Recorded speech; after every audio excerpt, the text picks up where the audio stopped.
The Commandant's Shadow, true account of Holocaust horrors fictionalized in The Zone of Interest, unpacked by filmmakers at Mumbai Festival.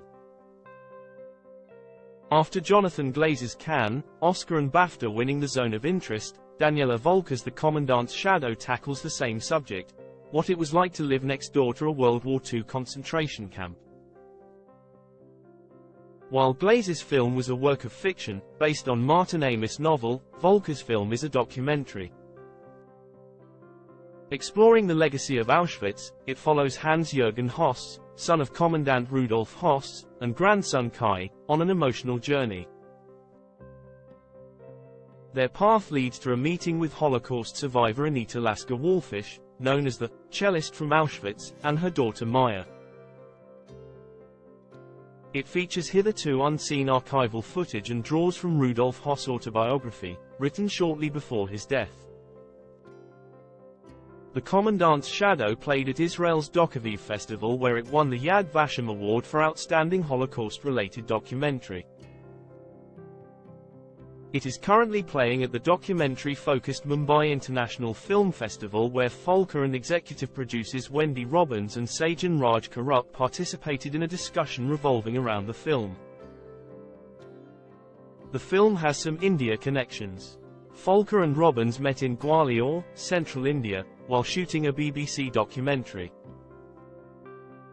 They lost touch for 25 years after that and reconnected for The Commandant's Shadow.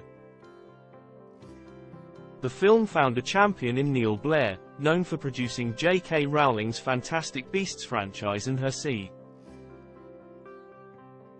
Strike series. Karup, an entrepreneur who owns Creativeland Studios, which recently unveiled a joint venture to establish AIG India, watched a trailer for The Commandant's Shadow at a fundraiser where Volker and Robbins also delivered a passionate pitch for the film. Everyone was moved, the emotion was palpable in the room, Karup said. Karup decided to invest in the film on the spot. Volker began the film when she was approached by Maya. I always felt there cannot be a survivor or even a victim without a perpetrator, those stories belong together, Volker said. During her research, Volker came across Höss' autobiography and was amazed that no one had made a documentary about it before. The house in which the Höss family lived in Auschwitz still exists. In The Zone of Interest, Jonathan Glazer and the team didn't get access to it, they built another house. Daniela actually got into the real house, there was a Polish family living there and she persuaded them to let us film, Robbins said.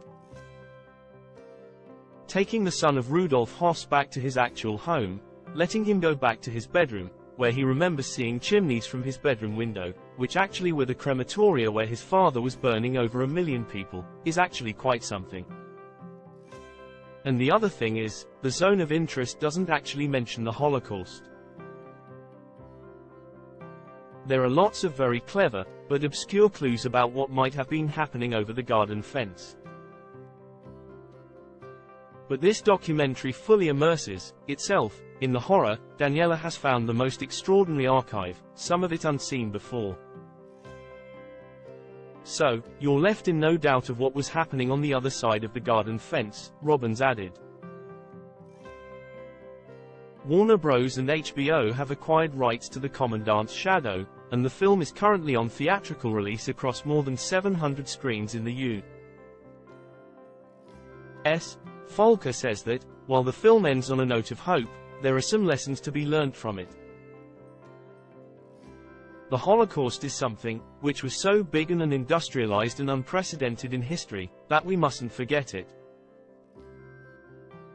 One of the messages about our film is really, you have to know the past in order to really be able to overcome it, Volker said.